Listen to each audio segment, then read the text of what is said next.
Shalom, Jemaat Sola Gracia, Manemonembo, dan Batu Putih Atas yang diberkati Tuhan Yesus.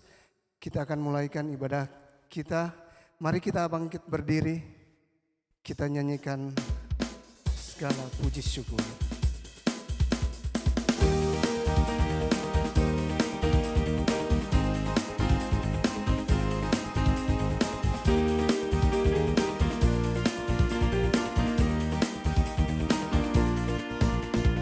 Segala puji syukur hanya bagimu Tuhan, sebab Kau yang layak dipuja.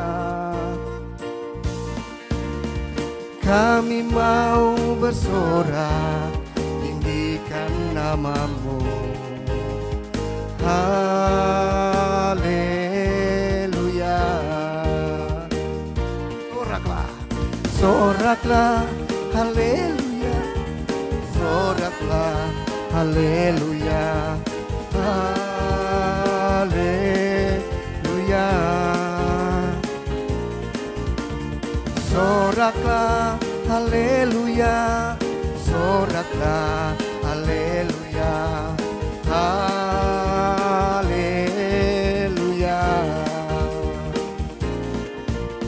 Segala puji syukur hanya bagimu Tuhan, sebab Kau yang layak dipuja.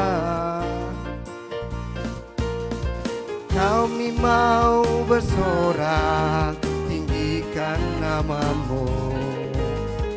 Haleluya. Soraklah, soraklah, haleluya. Soraklah, haleluya. Haleluya. Soraklah, soraklah, haleluya. Soraklah, haleluya. Haleluya.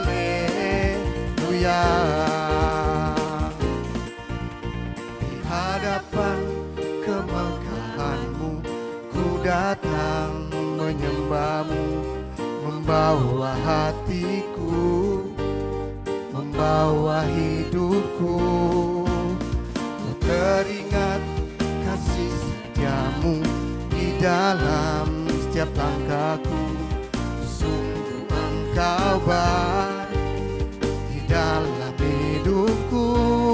Engkau baik, teramat baik. Engkau baik, teramat baik. Di hadapan kemegahan-Mu ku datang menyembah-Mu, membawa hatiku, membawa hidupku. Ku teringat kasih setia-Mu di dalam setiap langkahku. Sungguh Engkau baik di dalam hidupku. Engkau baik, teramat baik. Engkau baik, teramat baik. Engkau baik, teramat baik. Engkau baik, teramat baik.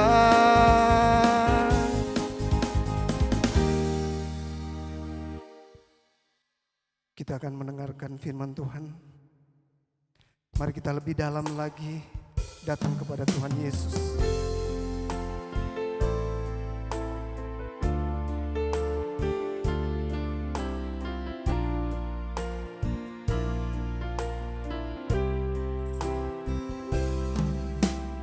Bukan dengan barang fana Kau membayar dosaku, dengan darah yang mahal.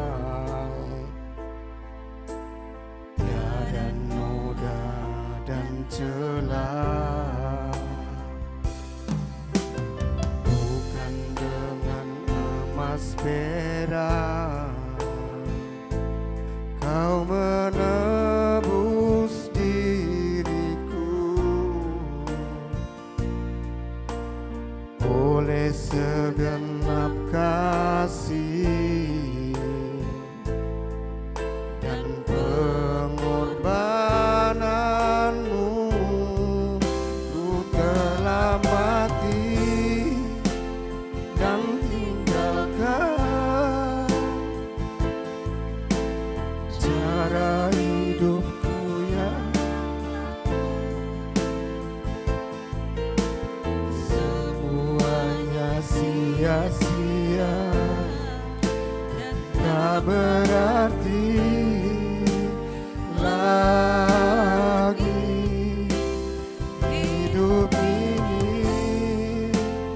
Ku letakkan pada mezbamu ya Tuhan. Jadilah padaku seperti yang Kau ingini.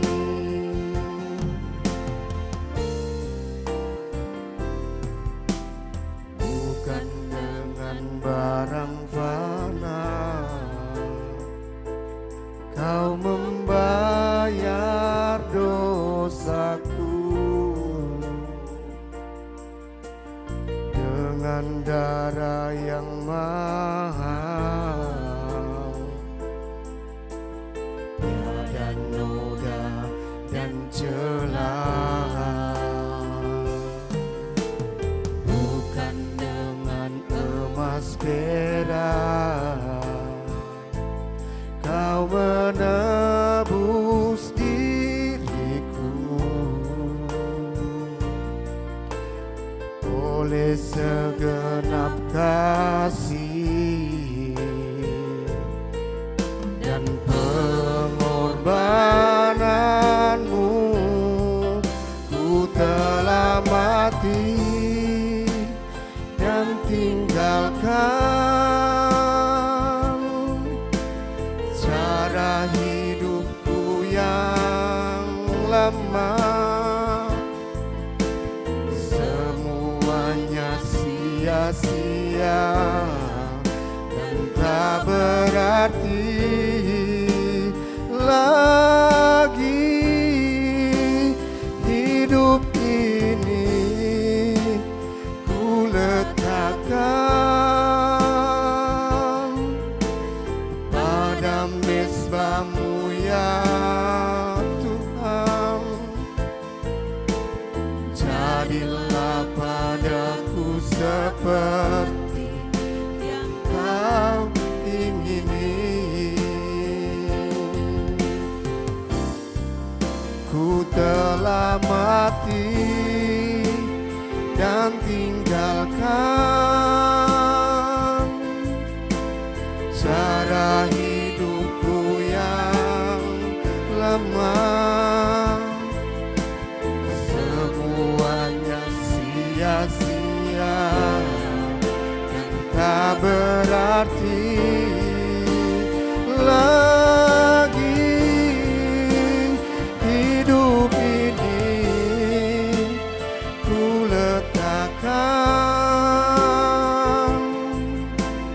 pada mezbamu ya Tuhan. Jadilah padaku seperti yang Kau ingini. Jadilah padaku seperti yang Kau ingini. Jadilah padaku seperti yang Kau ingini. Haleluya, haleluya, terpuji nama-Mu Tuhan. Jadilah seperti yang Kau ingini. Haleluya, terpuji nama-Mu Tuhan.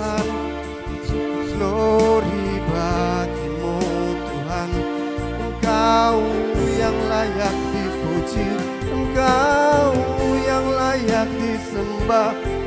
Haleluya, terpuji namamu Tuhan. Haleluya, haleluya, haleluya. Engkau baik Tuhan, terima kasih. Haleluya, haleluya. Terima kasih Tuhan, terima kasih. Haleluya, haleluya.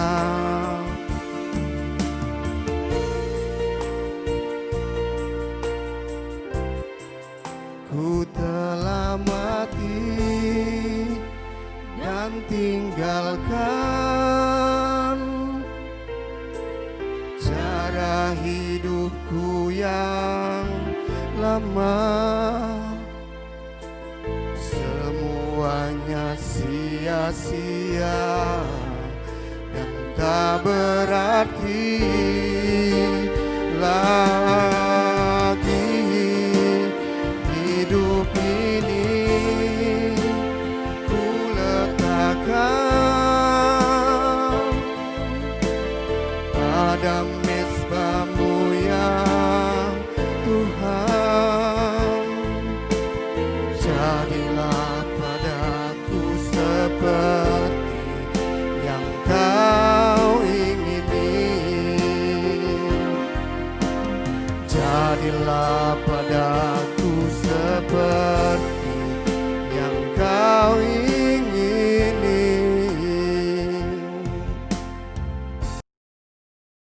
Saudaraku yang dikasihi di dalam Tuhan Yesus Kristus, hari yang indah yang Tuhan masih berikan kepada kita untuk kita menyatu hati di hadapan Tuhan dan kita mau mendengar firman-Nya. Namun sebelumnya mari kita satu di dalam permintaan doa. Kita berdoa. Tuhan Allah Bapa kami yang berada di dalam kerajaan surga, Bapa yang kami panggil di dalam persekutuan dengan Yesus Kristus Putra Allah yang tunggal, dan yang kami sembah di dalam roh dan kebenaran ketiganya yang esa, yang tidak pernah berubah dulu, hari ini dan sampai selama-lamanya. Berkat kasih dan anugerah-Mu kami masih boleh ada sampai hari ini. Semuanya ini ya Tuhan kami kembalikan padamu segala kebaikan-Mu. Dan di tengah-tengah kasih setia-Mu kami mohon ampun dosa pelanggaran kami. Banyak hal yang kami lakukan mendukakan hati-Mu dan sesama kami manusia. Kami mohon belas kasih-Mu Tuhan, ampuni kami. Kuduskan hati pikiran pendengaran kami. Biar layak kami mendengar firman-Mu. Biar layak kami berseru-seru kepadamu. Karena dalam Tuhan Yesus kami ada kelepasan, kami ada kekuatan. Oleh sebab itu berfirmanlah Tuhan saat ini, kami sedia mendengar. Hati kami bukakan, dan hikmat-Mu kiranya mengerjai setiap kami, agar kami mengerti firman-Mu. Terpujilah nama-Mu Tuhan, kuasa-Mu kekal selama-lamanya. Haleluya. Yang percaya katakan amin. Shalom saudara sekalian yang dikasihi Tuhan Yesus. Hari yang indah yang Tuhan berikan bagi kita, sekalipun masih dalam keadaan seperti yang kita alami, tapi puji Tuhan, firman Tuhan tidak terbelenggu. Itulah sebabnya hari ini kita membuka hati kita dan kita mendengar firman Tuhan. Firman Tuhan ini adalah firman yang hidup, yang membuat hati kita rindu mencari hadirat Tuhan. Bahkan dengan firman-Nya kita dibentuk oleh Tuhan sesuai kehendak-Nya. Kita akan membaca firman-Nya di dalam Matius pasalnya yang ke-22 ayat 1 sampai dengan 14. Bunyinya demikian, perumpamaan tentang perjamuan kawin.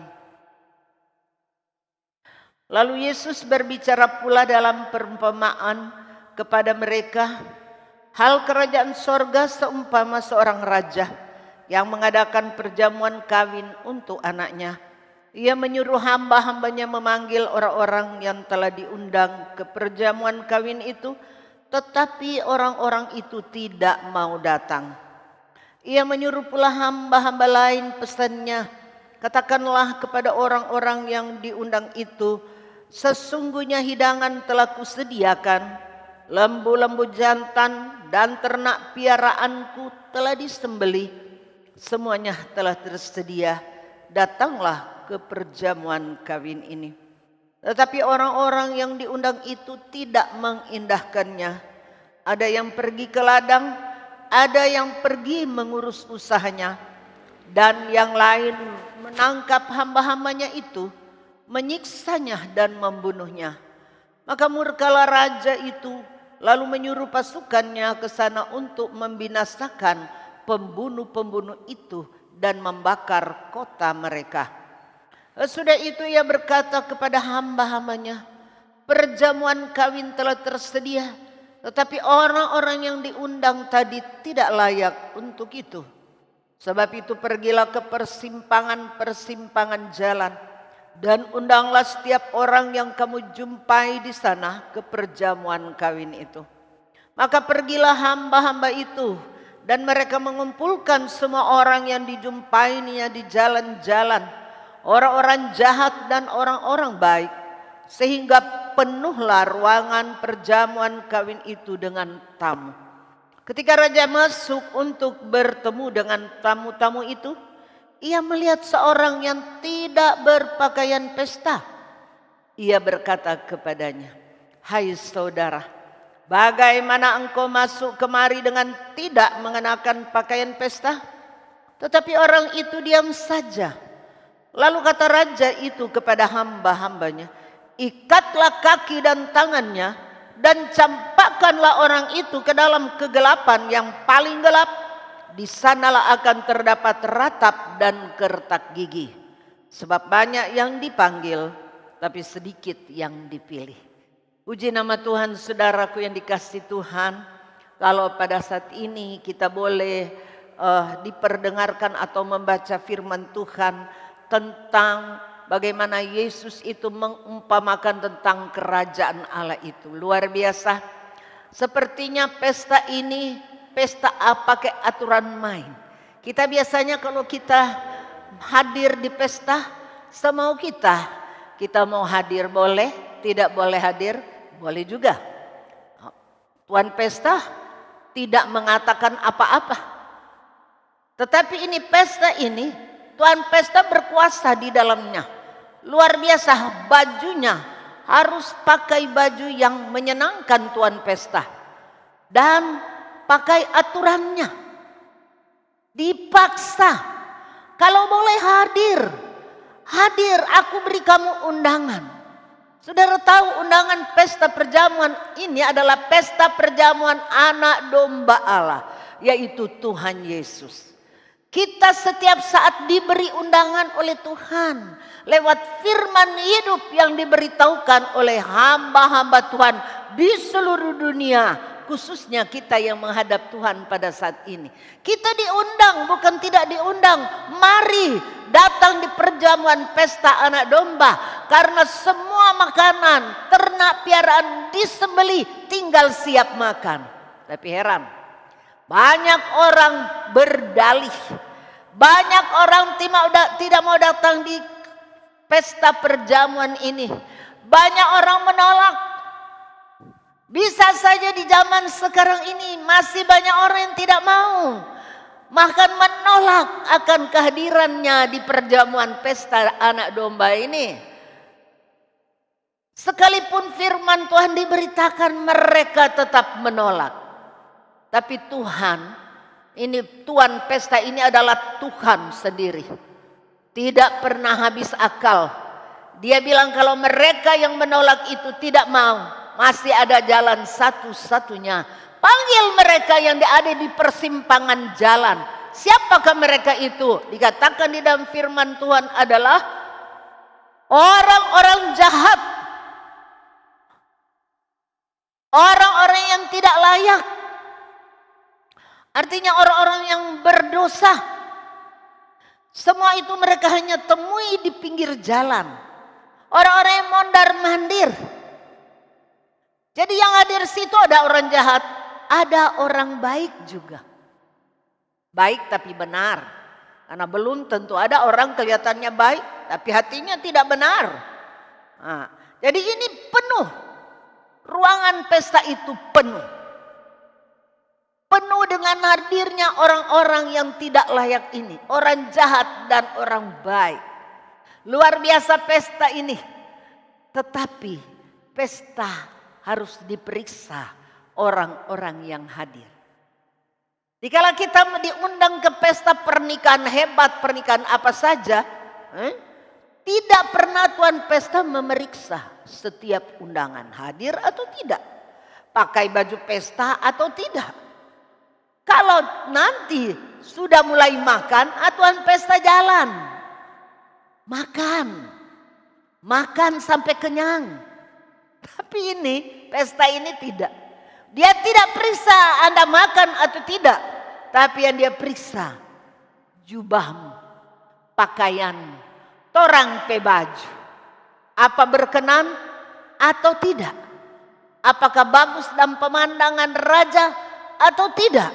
Dia periksa.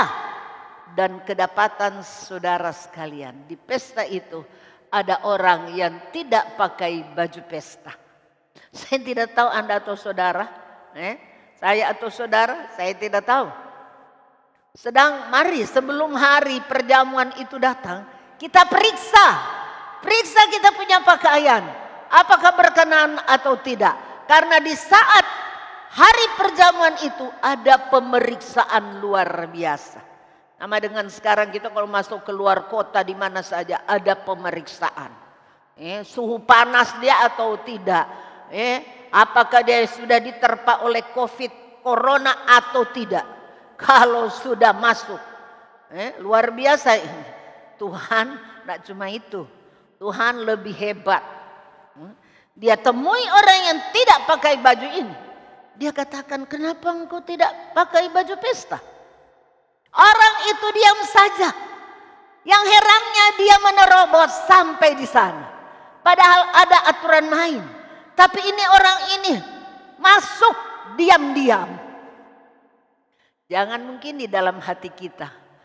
Nanti diam-diam saja lalu masuk. Boleh kan tidak dilihat orang seperti ini orang ini. Yang penting kita masuk perjamuan anak domba Allah. Yang penting dengar firman Tuhan. Pasti beres itu. Tidak saudara. Pakaian kalau kita baca di dalam Wahyu. Mari kita baca. Di dalam Wahyu 22 ayatnya 14 dikatakan. Berbahagialah mereka yang membasuh jubahnya.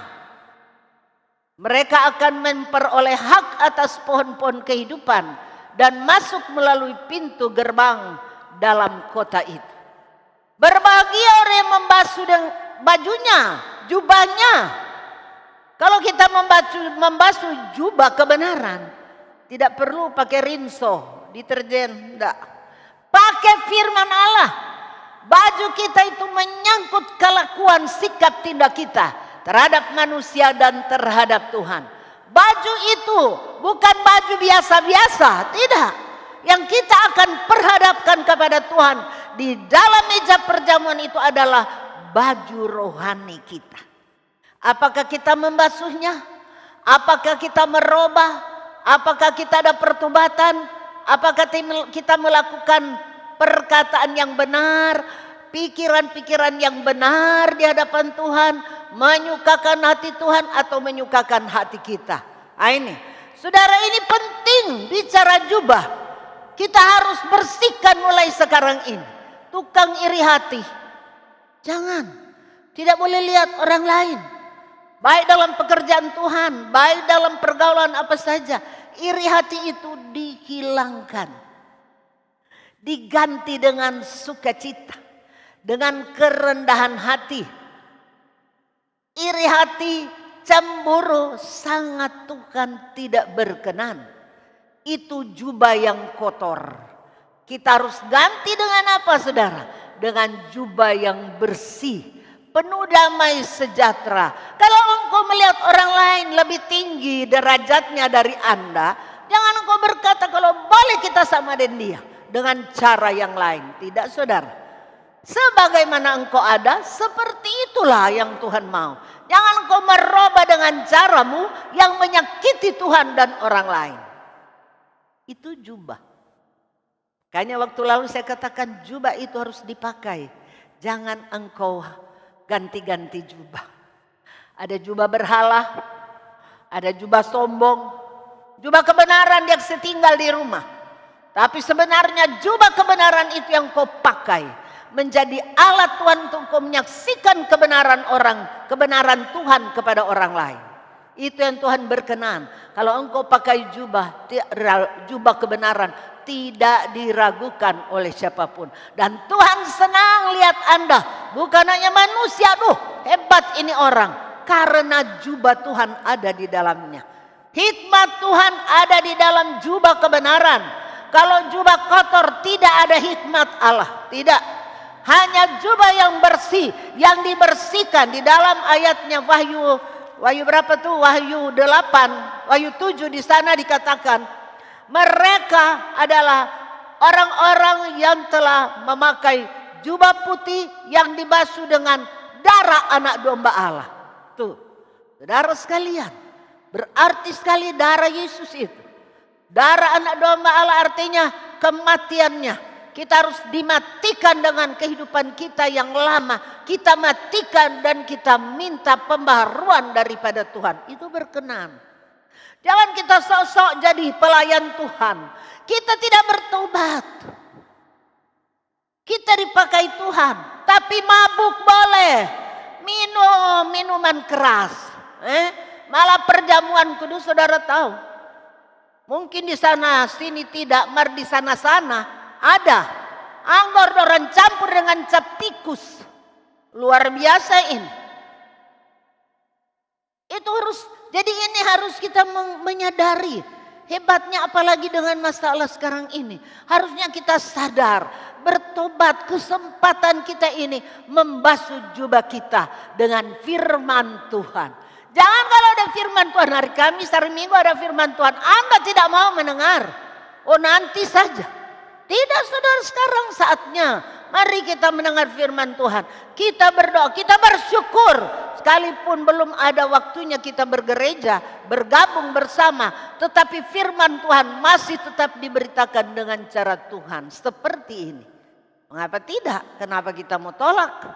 Kenapa kita bosan dengar firman? Kalau Anda bosan dengar firman Tuhan, periksalah hatimu. Berarti ada roh lain di dalam hatimu. Roh siapa? Iblis. Karena iblis menolak kebenaran sejak dari dulu. Jadi saudara dalam Tuhan, Tuhan mengasihi saya dan saudara. Mari kita pakai jubah kebenaran. Jadi di dalam Matius ini dikatakan, engkau yang tidak berpakaian pesta, engkau harus keluar. Saudara, Tuhan ada algojonya. Bukan cuma di dunia ada algojo. Dia perintah algojonya. Ikat ini orang yang tidak pakai baju pesta ini. Lemparkan dia di seberang sana. Di sana ada ratapan dan kertak gigi yang tidak habis-habisnya. Di sana engkau tidak bisa mencari kebenaran. Panggil Tuhan Yesus sudah tidak ada artinya lagi. Tapi sekarang waktunya Anda dan saya panggil Tuhan Yesus. Kita minta jubah dari Tuhan yang saya pakai pada orang. Dan kita ini selain kita meresponnya, tentu kita ini melakukannya tiap hari, saudara. Bukan nanti hari Minggu kita berlaku munafik di hadapan pendeta dan orang-orang yang hadir. Bagi saya ini orang jujur, saya ini orang baik-baik, saya ini memang pantas jadi pelayan Tuhan. Dan saudara, di rumah juga, di mana saja engkau mesti pakai baju kebenaran, yaitu jubah putih. Saudara, luar biasa. Nantinya di hari Tuhan kita dikeluarkan.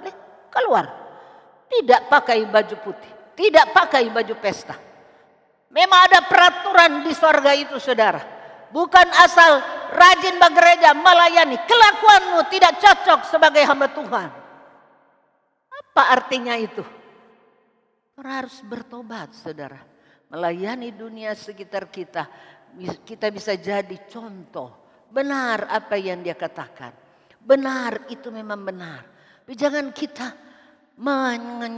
memberitahu firman Allah. Orang lain tak tahu akal. Mereka bilang, oh dia sendiri. Seperti itu. Jadi saudara dalam Tuhan, firman Allah mengingatkan. Memang dalam firman dikatakan, banyak yang dipanggil, tetapi sedikit yang dipilih. Kita masih ada waktu. Kalau boleh Tuhan mau pilih. Tapi kalau memang Tuhan tentukan tidak dipilih, tidak usah kita kecewa. Memang ada tempat, bukan tidak ada tempat bagi orang yang tidak dipilih. Oleh sebab itu, sementara firman Allah diberitakan di dunia ini, di gereja ini, di tempat-tempat di mana saja, itu merupakan undangan kepastian dari Tuhan. Mari kita masuk, mari kita ke rumah Tuhan, mari kita mendengar firman Allah. Karena firman Allah itu adalah satu obat yang unggul dalam kehidupan, obat yang jitu. Kalau kita dalam keadaan penderitaan, firman Tuhan itu obat. Dalam keadaan yang rusak, firman Tuhan itu yang bisa membentuk Anda dan saya. Pikiranmu stres sekarang, tidak ada makan, tidak ada apa-apa, tidak ada uang. Hanya Tuhan yang dapat memberikan. Kenapa kita mau lari? Seperti yang di atas, mereka menolak undangan itu. Kenapa? Ada apa? So hebat. Biasanya orang-orang yang seperti itu angkuh, sombong. Tahu diri. Dia tahu bahwa dia akan selamat. Padahal dia tidak membasuh jubahnya. Mari kita firman Tuhan mengajak kita pada saat ini. Kita membasuh jubah kita. Karena sampai hari nanti akan ada pemeriksaan. Jangan kita menyesal. Di hari kita diperiksa. Lalu Tuhan berkata, ikat dia. Campakkan ke tempat di mana ada ratapan dan kertak gigi. Artinya neraka kekal. Kita tidak menghendaki neraka kekal itu. Tapi yang kita kehendaki adalah kehidupan surga yang kekal. Langit biru, bumi baru. Itu yang Tuhan kehendaki. Bumi baru berarti hidup kita dibaharui setiap saat. Saudara, banyak hal Tuhan mengingatkan kita. Dengan corona ini, sudah terlalu hebat, berarti kejahatan sudah terlalu hebat. Tuhan lakukan sesuatu yang tidak akan mungkin bisa sembuh lagi. Tapi kalau Anda merasakan sesuatu yang terjadi dalam hidup rumah tangga, ingat Tuhan mengasihi Anda. Siapa tahu dengan keadaan itu Anda bertobat, Anda datang kepada Tuhan. Supaya datang pemeriksaan di hari di dalam meja perjamuan. Kita tidak dikatakan engkau tidak pakai baju pesta. Kapan kita mencari baju pesta ini? Sekarang. Dikala firman Allah diberitakan, jangan engkau menolak. Tapi masuk dalam firman itu. Dengar firman Tuhan. Robah kehidupanmu. Supaya engkau berkenan di mata Tuhan. Karena akan ada satu waktu kita tidak bisa merubah sikap hidup kita. Puji nama Tuhan, saudara. Firman Tuhan pada saat ini adalah firman Tuhan yang mengingatkan di hari perjamuan kawin pesta anak domba Allah. Dan itu memang terjadi. Jangan kita menyesal. Mari kita sesali sekarang ini juga. Karena ada waktunya Tuhan. Masih ada waktu. Jangan kita selalu berdalih di hadapan Tuhan. Atau menolak panggilan firman-Nya kepada kita. Tapi mari kita ambil firman itu. Kalau kita tidak mampu, kita minta kemampuan dari Tuhan. Supaya firman itu termeterai dalam hati kita. Dan menjadi sukacita di tengah kehidupan saya dan saudara. Terima kasih. Amin. Kita berdoa. Tuhan Allah Bapa kami yang ada di dalam kerajaan sorga, sungguh hebat dahsyat Engkau di zaman terakhir ini. Firman-Mu Tuhan sangat mengingatkan kami. Jangan Kau biarkan kami terlambat, karena sudah masa dan waktunya kami harus Tuhan senantiasa menerima firman-Mu. Buatlah hati kami menerima Tuhan. Jangan biarkan kami menolak. Jangan Kau biarkan kami Tuhan jauh daripada-Mu. tetapi kami mau tersungkur di kaki salib-Mu Tuhan. Dan jadikanlah Tuhan hidup ini punya jubah dari sorga. Dan itu kami pakai siang malam, di rumah di luar rumah. Biarlah kiranya banyak orang melihat jubah kami dan mereka datang kepadamu. Terima kasih ya Tuhan. Inilah kehidupan kami. Biarlah umat-Mu yang mendengar saat ini boleh memperoleh berkat-berkat daripadamu. Dan semakin hari mereka semakin Tuhan dekat dan dekat kepadamu. Karena dikala kami mendekatkan diri kepadamu, Engkau dekat. Kalau kami jauh, Tuhan jauh daripada kami. Oleh sebab itu kesempatan indah ini biar tidak menjadi sia-sia untuk hidup kami. Firman-Mu termeterai, bertumbuh subur dalam hidup kami. Sekarang dan sampai Maranatha Tuhan datanglah. Terima kasih Tuhan. Ngampuni dosa dan salah kami. Dalam nama Tuhan Yesus kami mengucap syukur. Haleluya. Amin.